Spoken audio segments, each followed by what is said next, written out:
Over 200 cars burned in a parking garage in Portugal, the capital city Lisbon. This happened near the airport, and a Tesla might be the cause.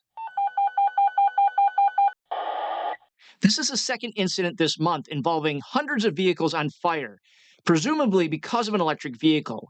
Now, with this specific incident, we don't know for sure what started the fire, but eyewitnesses on scene and the fire department on scene were reporting that an electric vehicle was involved. Employees went up to the roof and they smelled something burning before that Tesla burst into flames, causing multiple vehicles to be involved in this fire.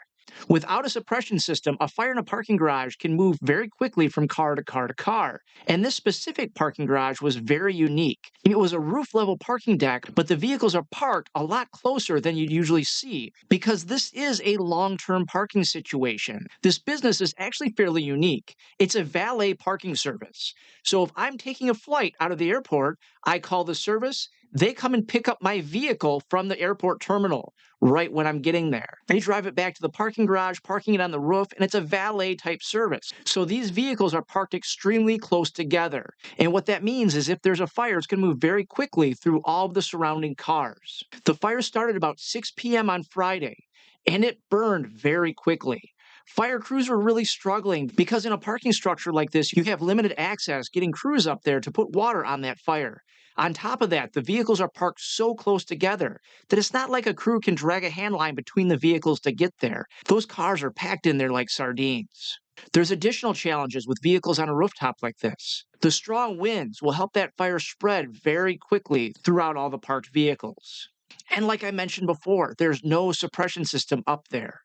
You can see in this video clip, crews are up there. They're trying to put water on the fire, but at the moment, you can tell they don't have a water supply established. That's what they're currently working on doing. They ended up calling the fire under control around midnight, and at 2 a.m., that's when crews started clearing the scene.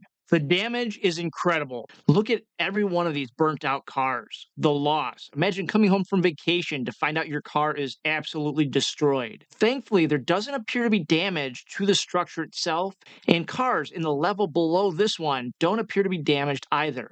But time will tell. They won't know until they start getting into those vehicles to move them to see if there's any heat damage to those vehicles. When you look at all these damaged cars, you also have to consider what type of cars were there.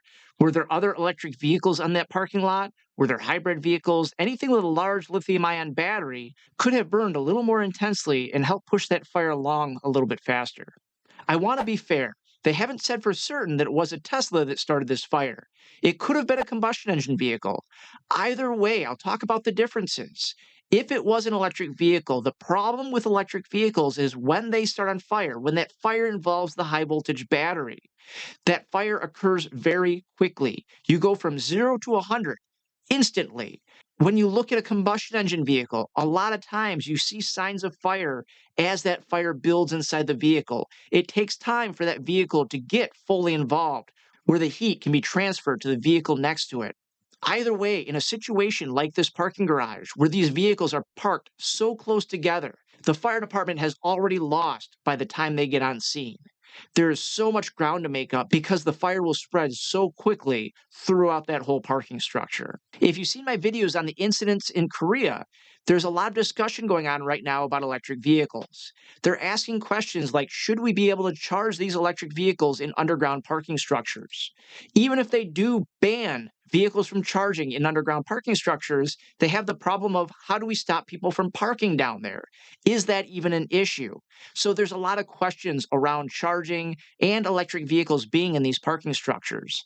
The other things that are being brought up is in Korea, they're specifically wanting manufacturers to list who makes their batteries.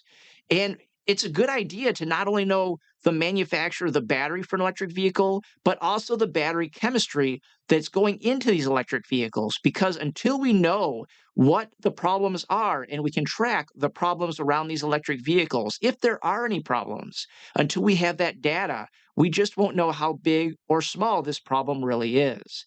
And a good step is to know the manufacturer and the chemistries in these vehicles. As I mentioned earlier, there was another major incident in Korea that destroyed over 140 cars and left a bunch of people homeless because this fire happened in the basement of an apartment complex.